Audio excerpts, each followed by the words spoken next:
But here in Austin, we're really well known for a particular genre of blues, and that would be called the Texas blues. And that's just a little bit more amped up, a little more rockified version of the traditional blues. And I'm thinking of the style of Stevie Ray Vaughan or Gary Clark Jr. movie, What's Eating Gilbert Grape? And I can't think of a more fitting place for Johnny Depp to live here in Austin than above the Museum of the Weird.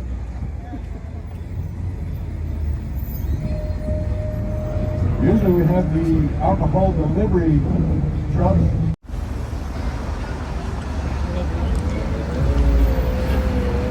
I'll watch that pre-drink right there.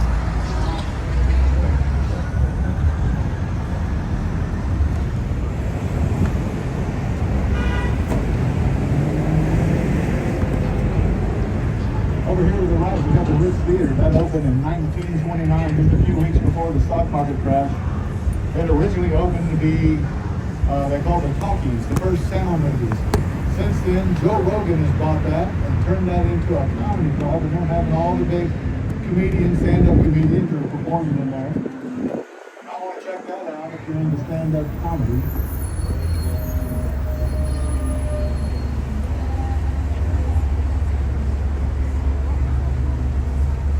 They call it the Comedy Mothership.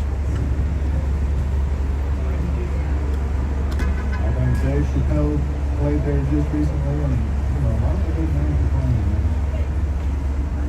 And I think he does some of his podcasts from in there as well.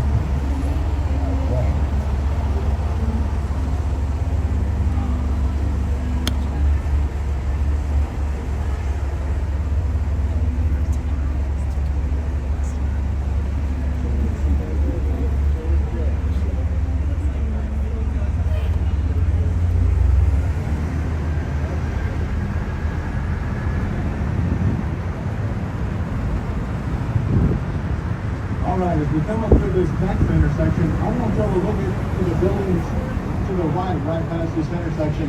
That is the historic Driscoll Hotel. And that was completed back in 1886. It was built by a cattleman and a rancher by the name of Colonel Jesse Driscoll.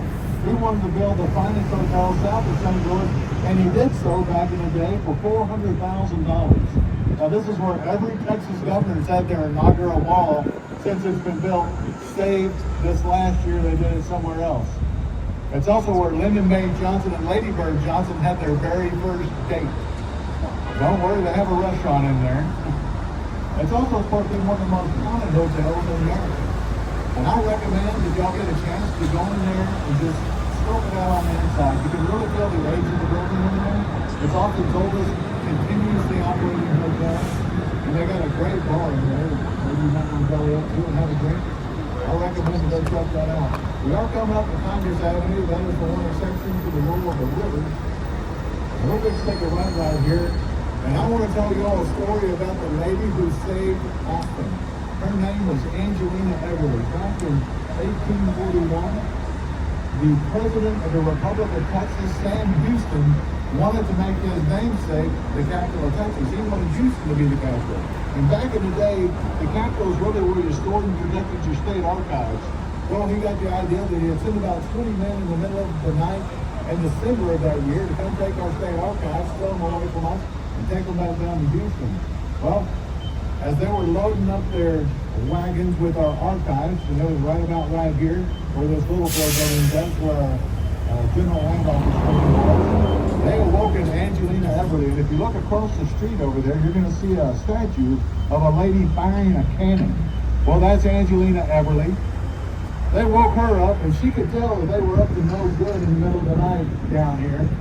And she took it upon herself to fire off that cannon. It was always loaded back in the days. We always had skirmishes going on. Well, it exploded in the middle of the night, hit the General Land Office building, frightening Sam Houston's men, awakening the residents of Austin. And Austin is still the capital of Texas today. And if you ever look at that statue, go over there and take a look on her face. If you look on that face, you know she's going to blow something up. She must have been one tough lady. Now check out over here to the right, we have the Paramount Theater. That was opened in 1915. We've had acts performed there such as the Vaudeville Legends, the Marx Brothers, Harry Houdini performed in there. We've had movie premieres such as Batman in 1966, Sin City in 2005, opened there. Next to it's the State Theater right here. It opened in 1935. Both those places are great. Once again, places you go into and you can feel the age of the building in there. And they got great live music in there, so I recommend it. If y'all are up for or live entertainment, if y'all are up for something, check to see what's going on the calendar while you're in town and see if there's something that interests you. All right, take a look dead ahead. That's our state capitol. That's the fourth building to house the Texas government. Its cornerstone was laid March 2nd, 1885. Around here, that's known as Texas Independence Day. And it was completed and opened to the public April 21st, 1888. Now, that's known as San Jacinto Day around here. Now, the architect for our capital, his name was got red granite and limestone.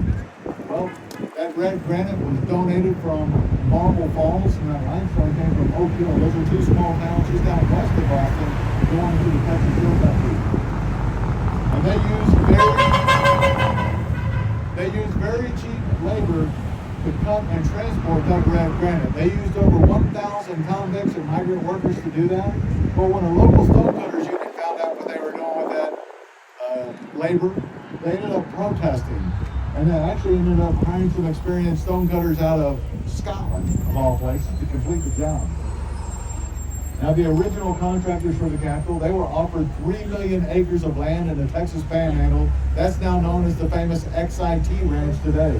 That was worth about $3.7 million back in the day. Has anyone gone in and done a tour of the Capitol when they've been in town? I'm seeing maybe a couple, but if you haven't, that is like one of the top attractions here in Austin. And then we also have the really big music festival, and that is the South by Southwest Festival, and that's got a music component to it. It's also got another interactive or technology component to it, and a film festival as well. When we have that, that draws in about 250 to 300,000 people over the course of 10 days in early March of each year. And celebrities from all over come, and we have a lot of people that aren't celebrities, but they're wanting to get noticed. They come as well. For example, here in Austin. Now take a look at this big round building right up here. That was called the Frank Irwin Special Event Center. When I was growing up, we always called this thing the Superdome because of the shape of it. But this is where Kevin Durant played his one and only season prior to heading off to the NBA. They have concerts here, and this is where they used to do all the University of Texas graduation ceremonies. But that's not going to be the case anymore. So that's going away. They're tearing that down, deconstructing it, and that is going to be more part of this Dell Seton Medical Center. They were built by the same architect who did our governor's mansion. His name was Abner Cook. Now they're part of the University of Texas campus called Little Campus, or administrative buildings.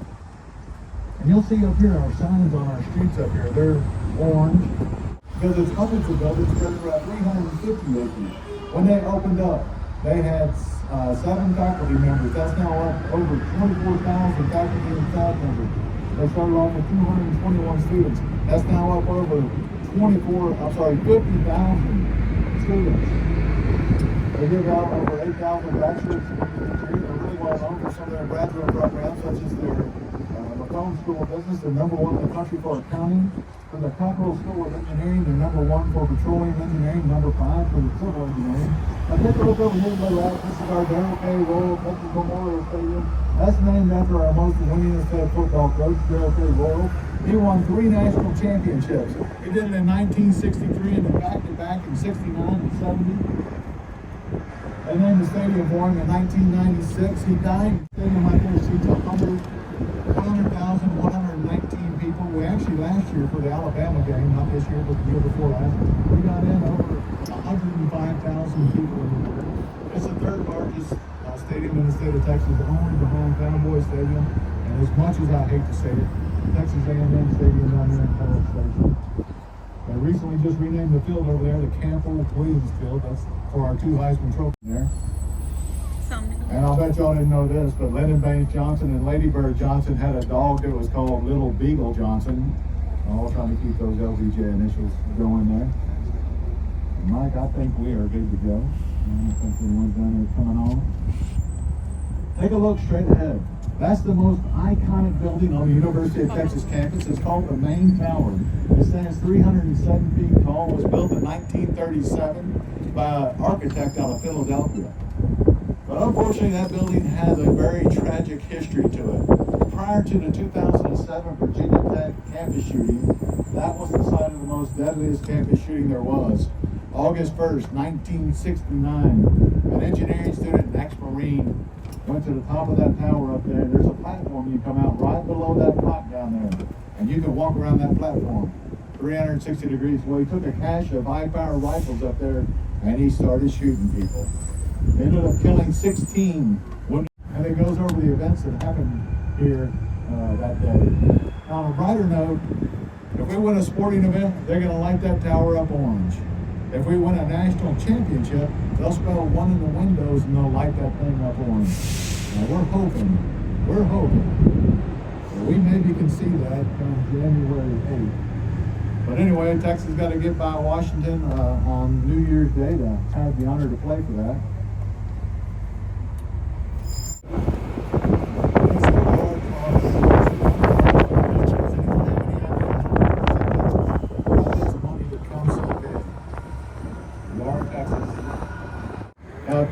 What's that? That is, yeah, Santa Rita #1. They got their first royalty check later that year in 1923 for $516.53. Might not sound like a lot now, but back then it was, and if you're doing that month after month, you're starting to bank some money. Now, we've had some famous people come through the University of Texas system. Y'all may have heard of Matthew McConaughey. Well, not only did he go to school here, but he's currently a professor over here. He's what's known as a visiting professor. He co-professors the class. I take that to mean he shows up when he wants to show up. What's that? Something in the theater and the communications, as far as I understand. About lore here on the University of Texas campus.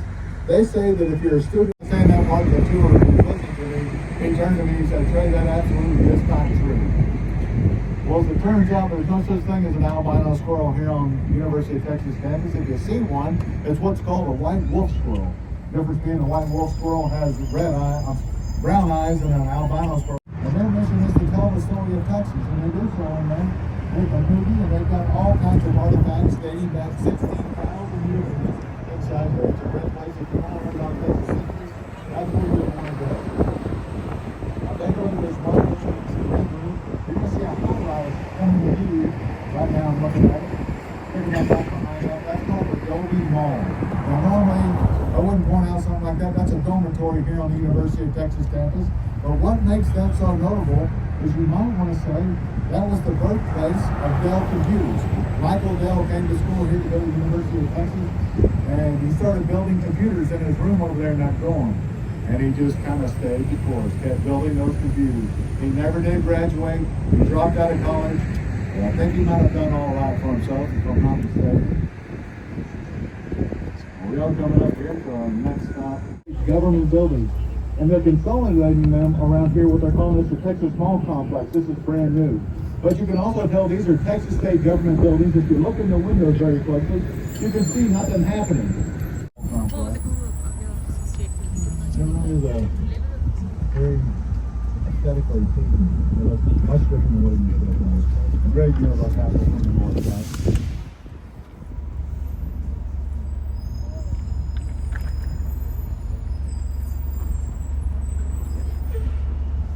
Now, if y'all will notice, there was no parking lot over there by the stadium. We just dropped down in the middle of the campus. So we do our tailgating a little bit differently around here.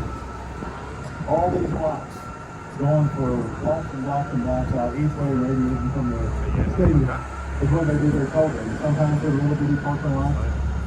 Sometimes they'll tailgate in the parking garage. It's kind of odd to see tailgating in the parking garage, but they do it. It gets pretty wild around here on those days.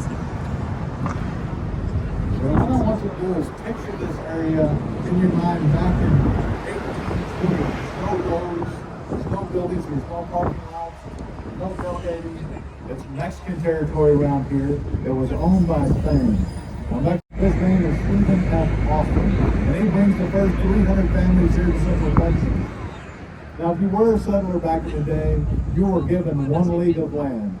Well, 1 league equals 4,438 acres. And in that process, all of the figures lose their lives. After Santa Anna has that victory, he turns his troops out east and he started chasing after Sam Houston and his troops. And they meet up at what's called the Battle of San Jacinto. Now, at the Battle of San Jacinto, Santa Anna has about 1,300 men, and Sam Houston has about 900 men.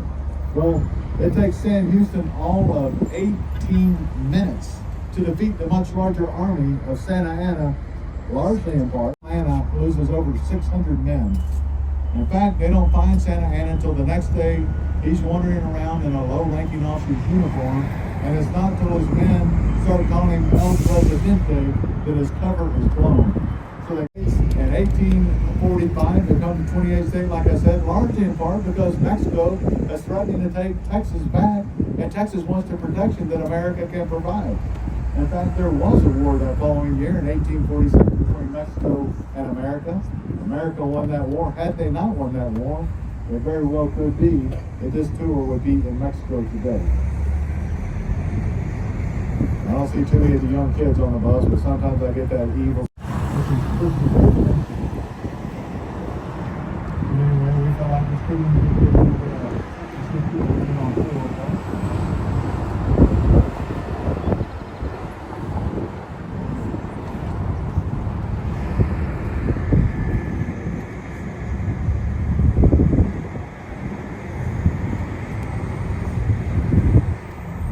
Admissions based on race alone.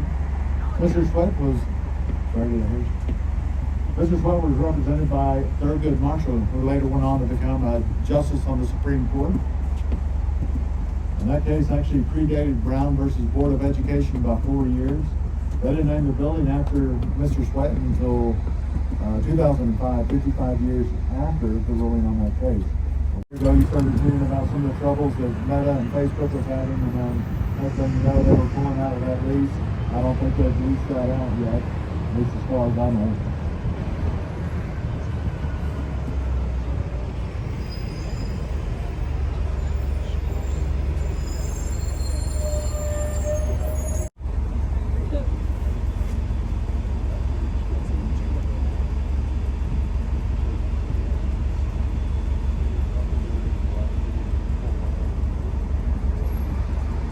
Now, the building over here to the right is called the Independent. And if you don't tell where I'm pointing or know what the Independent is, I'll tell you what our locals are calling that. It's named the Vermont Block. Take a look at that second story balcony up there and tell me if you see anything missing up there.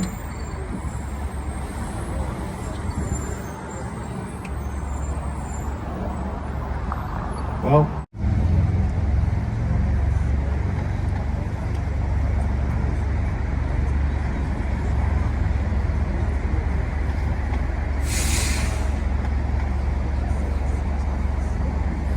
if anyone going to see shopping down here, if you're in town and want to do some shopping, it'd be a great place to come do it. Look at that kind of tall gray building to the left. That's the W Hotel. I don't want to talk about it. I want to talk about that little courtyard right behind it. That is the new 1974 and featured none other than Willie Nelson. And my understanding is they recorded another artist for that first show. With the footage fully footage.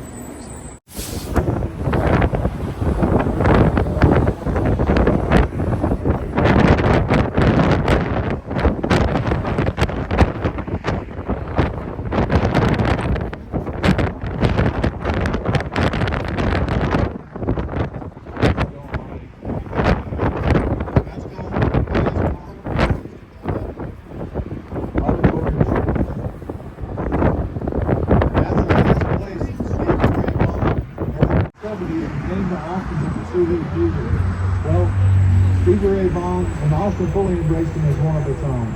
But he ended up dying in 1990 in a helicopter crash.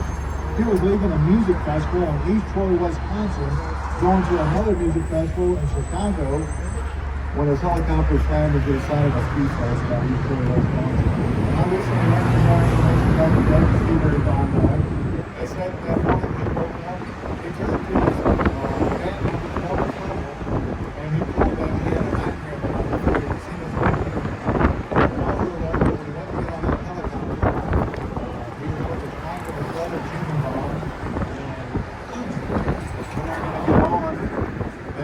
Eric Clapton already had part of his seat on, and there's only one seat left. And instead of Steve Ray Von taking them all around here, there's only one program, which is station that kind of stuff. He just goes with one. Good job. But anyway, he turned to his wife and his brother and said, "You don't mind if I take the last seat on this side? I got the And if you want to see, they have a statue of C. Ray Vaughan down there. And if you want to see what that looks like, and that's up there on that auditorium floor, back there, that narrow on the front of that car wash back there, that's what it looks like over there. With his signature poncho and having a Stratocaster guitar over there. Every once in a while, you'll read about someone vandalizing that statue and, painting over the word and the town goes wild. I wouldn't want to be the person caught from that. Early 2000. Now it's one of the most happening areas in town. And if y'all haven't been down here, I highly recommend it.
See a guy riding his bicycle down here with nothing but a skin-colored thong on.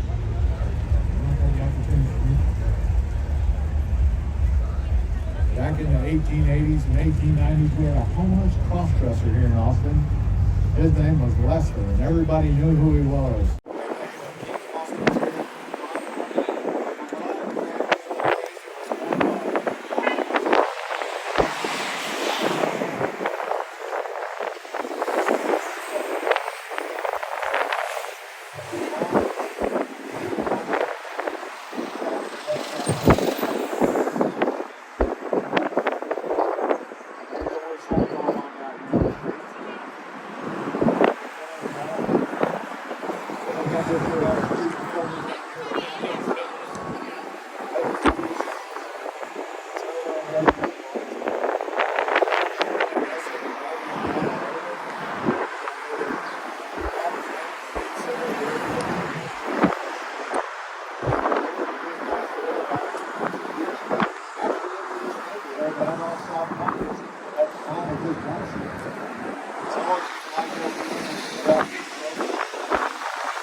pull up his window.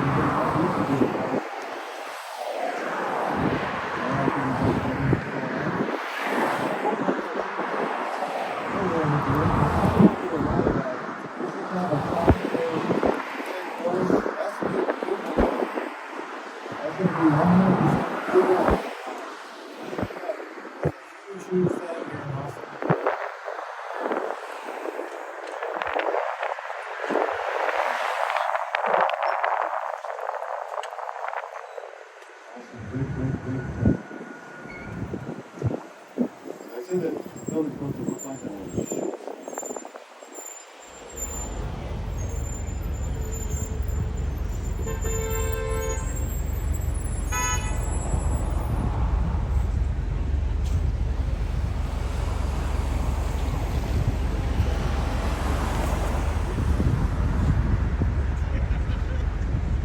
Another good eats down here off Soto as well.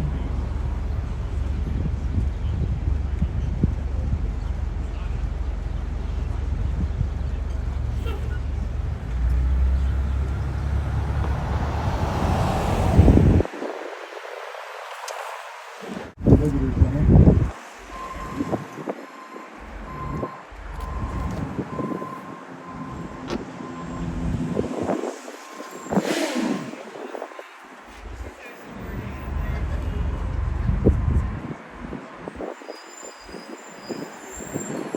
Mike, if there's no one down there, I think we can head on. We got Alan Cruz over there.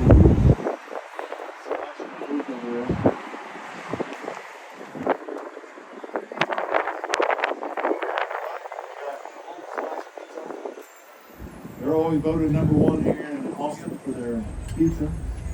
The lady from New York brought her family's New York style recipe here to Austin, and she's been a hit ever since. We have a publication here.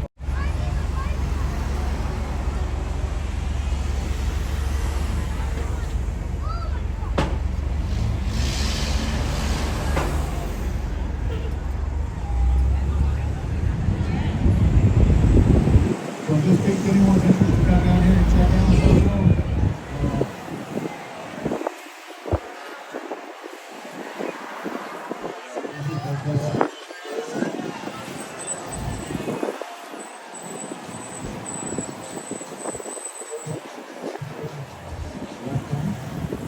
That's the one on the left. They've been around forever. Kind of a nice bar, very live entertainment in there. I recommend if y'all are looking for some live music, maybe check out and see what they got going on. And over here on the right, this is a meeting the hospital. That right here was the sign of the original Slotsky's before they franchised it up in the city.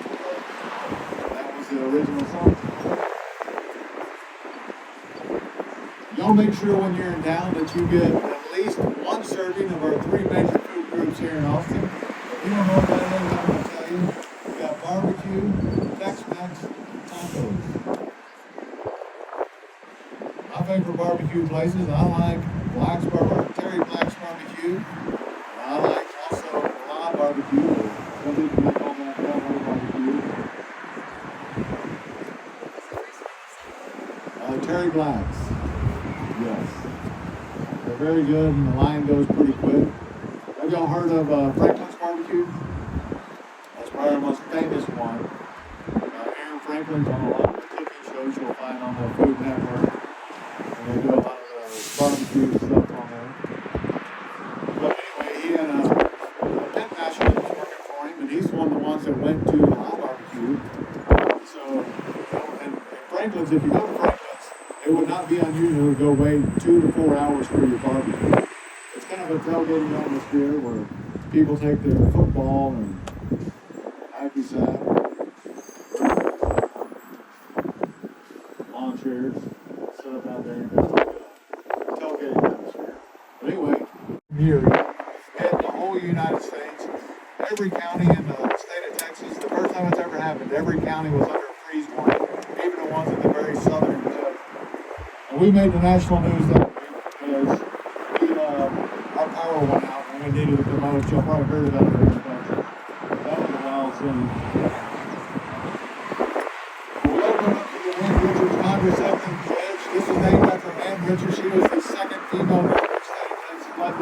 to do with the question. But what makes this bridge so notable is that they were working on this bridge in 1980, restructuring it. They had no idea they were doing it, but they actually created a perfect habitat for Mexican curtail bats. So underneath this bridge is the home to about 1.5 million Mexican curtail bats, largest urban dog in America. They're usually down from March until October, and then they head down to Mexico. I don't think it's much of a showing out here, but they'll be back come March. And get this, each night our bats down here, when they fly out, they eat between 10 and 30,000 pounds of bugs nightly. That's how many bats there are. But we like our bats because they help us keep our mosquito population in check.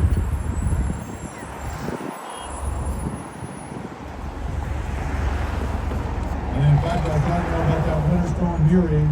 We had a lot of our bats they were just past San Jose during this last census. But we have about 1 million people in Austin proper, and once you add in suburbs, that kicks us up to about 2.2 million people. And we're one of the fastest growing cities in the United States. Last I heard, we had about 150 people a day moving to Austin. However, I think that is low. I know our tech is really booming here. We're kind of talking about our tech a little bit. It's coming in. And then I told y'all Elon Musk moved here. He actually built a new factory out here. It's called a Gigafactory. It's where they're going to be building these Cybertrucks out here. And I'm starting to see them ride around the town a little bit around here. But that factory was a $1 billion factory. It's over 2 million square feet of space. Project Connect, where they're going to be adding light rail throughout Austin, and they're also going to it's supposed to have and they're going to have to re-vote on it because what was originally voted on was $7 billion or $7 billion to build that. Cost overruns already, just kind of looking at it, how you start the project, is now up over $10 billion. They're going to re-vote on that, but they're supposed to dig a tunnel underneath down Lake there. It's Elon Musk's company, the Forum company. Probably be the ones to do that.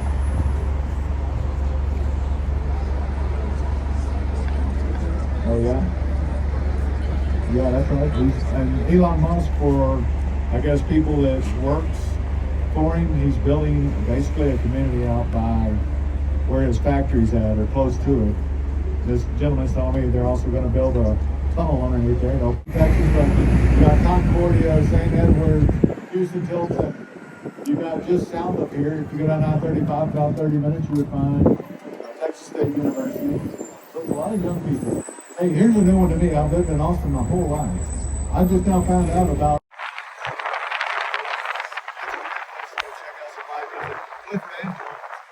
opened that in 1970. It's been several different locations, but it's been here for a while. He was scared that the old players weren't going to have a place to go, so you name all the old blues players.